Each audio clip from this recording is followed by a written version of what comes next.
జవజీవాలతో కలకల్లాడుతూ ఒక పెద్ద chemical factory లాగా పనిచేయాల్సిన మన కాలేయానికి ఇవాళ హెపటైటిస్ ఇన్ఫెక్షన్లు, కొన్ని రకాల జబ్బులు పెనుశాపాలుగా మారుతున్నాయి.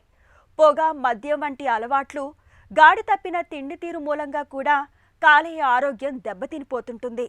కొన్ని సందర్భాల్లో ఇన్ఫెక్షన్లు తీవ్రమై కాలేయం పూర్తిగా నిర్వీర్యం అయిపోతుంటుంది.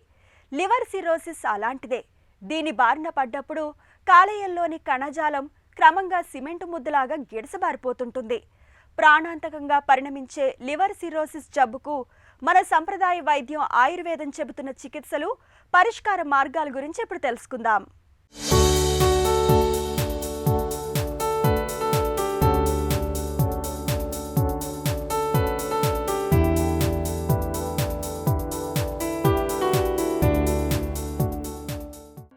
మన శరీరంలో సుమారు 500కు పైగా విధుల్ని నిర్వహించే కాలేయాన్ని అతిపెద్ద కెమికల్ ఫ్యాక్టరీ అని చెప్పుకోవచ్చు. కాలేయాన్ని ఆయుర్వేదం యాకృత్ అని పిలుస్తుంది. ఆహారంలోని కొవ్వు పదార్థాలు జీర్ణమవటానికి, జీర్ణమైన ఆహారం ధాతు పరిణామం చెందటానికి, రక్తంలోని మాలిన్యాల్ని తొలగించటానికి, అవసరానుగుణంగా శరీర రక్షణకు ఉపకరించే అనేక రకాల జీవరసాయనాల్ని ఉత్పత్తి చేయటం, ఇలా మన కాలేయం ఎన్నో రకాల పనుల్ని నిర్వహిస్తూ ఉంటుంది. ఇంతటి కీలకమైన కాలేయానికి ఇవాళ హెపటైటిస్ ఇన్ఫెక్షన్లు మృత్యుపాశాలుగా మారుతున్నాయి. హెపటైటిస్ ఇన్ఫెక్షన్లను ఏళ్ల కొద్దీ నిర్లక్ష్యం చేసినప్పుడు, పొగ, మద్య వంటి చెడు వ్యసనాలకు బానిసలుగా మారినప్పుడు కాలేయం క్రమంగా నిర్వీర్యమైపోతూ వస్తుంది. లివర్ సిరోసిస్ కూడా అలాంటిదే. సిరోసిస్ బారిన పడ్డప్పుడు కాలేయంలోని కణజాలం క్రమంగా గట్టిపడిపోతూ చివరికి సిమెంటు ముద్దలాగా మారిపోతుంది. నార్మల్గా లివర్ అనేటువంటిది పెద్ద రసాయన కర్మాగారం. మనం తీసుకునేటువంటి ఆహారాన్ని వివిధ రసాయన ప్రక్రియల ద్వారా జీర్ణం చేయడమే కాకుండా మనలో శరీరంలోకి ఎంటర్ అయినటువంటి వివిధ రకాలైన ప్రోటోజోవా, బ్యాక్టీరియా, వైరస్ లాంటి విషజన్యువులను నిర్వీర్యం చేసగలిగే ఒకానొక రసాయన కేంద్రం.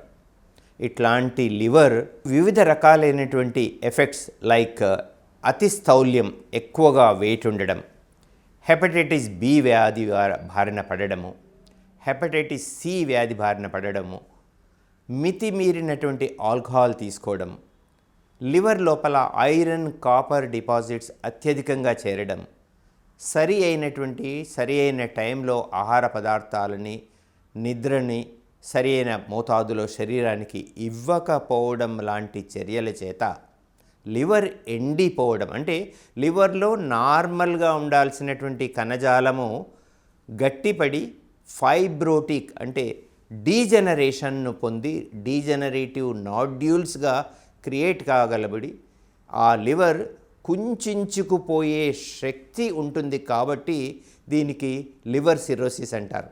అయితే దీనిలో ఏమవుతుంది అని అంటే ఆకలి మందగించడము, శరీరము బలహీనంగా అయిపోవడము, అసలు ఏ పనులందు ఇచ్చలేకపోవడము ఒకంతైతే ఇమ్మీడియట్గా శరీరము లోపల లివర్ సిరోసిస్, పోర్టల్ హైపర్టెన్షన్, కడుపు ఉబ్బిపోయి వాచిపోయి నీరులాగా రావడం, పైల్స్ లాంటి వ్యాధులను కూడా కలిగించడము ఒకటి, గొంతు లోపల యూసోఫాజియల్ వారిసెస్, ఇవి కూడా ఈ ఇంపార్టెంట్ లక్షణాల ద్వారా ఈ వ్యాధి బారిన పడ్డారా లేదా అనేటువంటిది దీన్ని ఇమ్మీడియట్ గుర్తించాలి.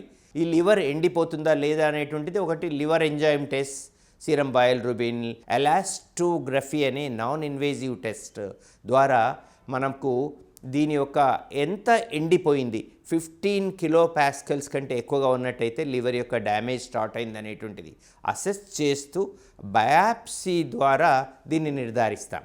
కాలేయానికి సిరోసిస్ జబ్బు సోకినప్పుడు మొదటి దశలో నీరసం, నిస్త్రాణ, ఆకలి తగ్గిపోవటం, జీర్ణశక్తి మందగించటం, క్రమంగా బరువు తగ్గిపోవటం వంటి లక్షణాలు కనిపిస్తూ ఉంటాయి.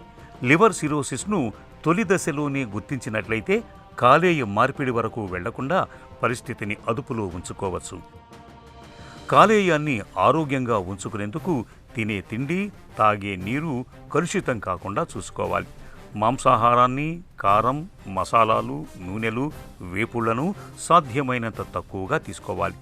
తేలికగా జీర్ణమయ్యే ఆహారాలు, ప్రత్యేకించి ద్రవాహారాల్ని ఎక్కువగా తీసుకోవాలి. వంటకాల్లో ఉప్పును బాగా తగ్గించాలి.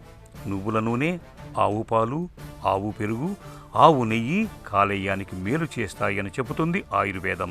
నిమ్మరసం, అల్లం, వెల్లుల్లి, తేనె, కొత్తిమీర, ఉసిరికాయల్ని ఏదో ఒక రూపంలో తరచూ తీసుకోవాలి. కాలమేఘ అనేటువంటి ఒక ఆయుర్వేదిక్ ఔషధము, ఒక అమృతం, ఒక నిజానికి ఒక బూన్ ఆయుర్వేదం ఇచ్చినటువంటిది. కాలమేఘ లోపల ఇది ఆండ్రోగ్రాఫిస్ పానిక్యులేటా అనేటువంటిది చిన్న మొక్క, 60 to 90 సెంటీమీటర్స్ ఉంటుంది. ఇది king of the bitter plant అంటారు. ఈ డ్రగ్ కాలమేఘ అనేటువంటి డ్రగ్ను మొత్తం ప్లాంట్ను చూర్ణించి ఎండించి రోజు 2 to 5 గ్రామ్స్ మజ్జిగతో కానీ గోరువెచ్చని నీళ్ళల్లో ఇవ్వడం ఒకటి, లేదా ఆకులనే మాత్రమే తీసుకొని చిన్న కల్కం లాగా తీసుకొని 5 to 10 గ్రామ్స్, చాలా చేదుగా ఉంటుంది, జాగ్రత్తగా, లేదా తేనెలో కలిపి ఇచ్చినట్టయితే మనము క్రమేణా, అంటే ఇది 3 to 6 మంత్స్ కానీ అప్ టు 9 మంత్స్ దీని డ్యూరేషన్. ఇది మేము ఈ పరిశోధనల ద్వారా దీని యొక్క పవర్ను పెంచడానికి దీని ద్వారానే చేసిన డికాక్షన్ను మళ్ళీ అదే చూర్ణంలో కలిపి ఇవ్వడం ద్వారా దీని యొక్క పవర్ను 5 to 10 టైమ్స్ ఎన్హాన్స్ చేయడం ద్వారా ద్విగుణీకృత శక్తితోటి మేము ఇవ్వడం జరిగింది.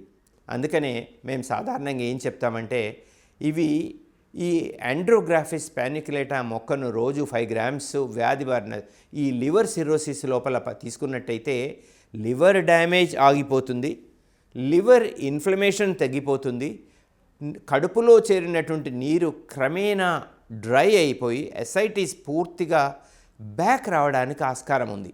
దీనికి పిత్తహరమైనటువంటిది, కఫగ్నమైనటువంటి, తిక్తరస ప్రధానమైనటువంటి అనుభూతాల చేత ఈ ఆండ్రోగ్రాఫలాయిడ్ అనేటువంటి కాన్స్టిట్యూయెంట్ పర్టికులర్గా ఈ లివర్ సిరోసిస్ మీద పనిచేయడము, ప్రివెన్షన్ అండ్ క్యూరేటివ్ ఆస్పెక్ట్స్ లోపల అద్భుతంగా ఉపయోగపడుతుందని నేను నిగర్వంగా నిర్వ్యూహాదాంశంగా చెప్పగలనండి.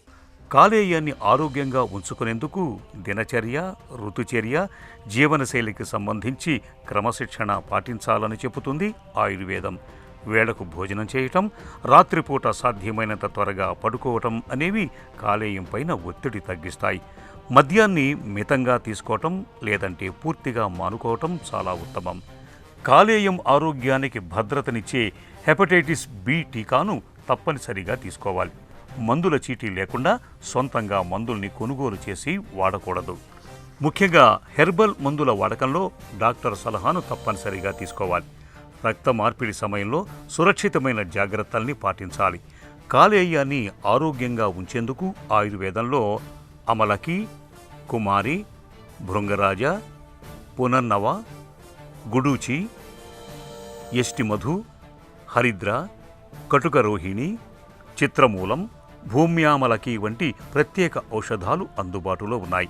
ఈ ఔషధాల్ని నిపుణుల పర్యవేక్షణలో కొంతకాలం వాడుకుంటే మంచి ఫలితం ఉంటుంది.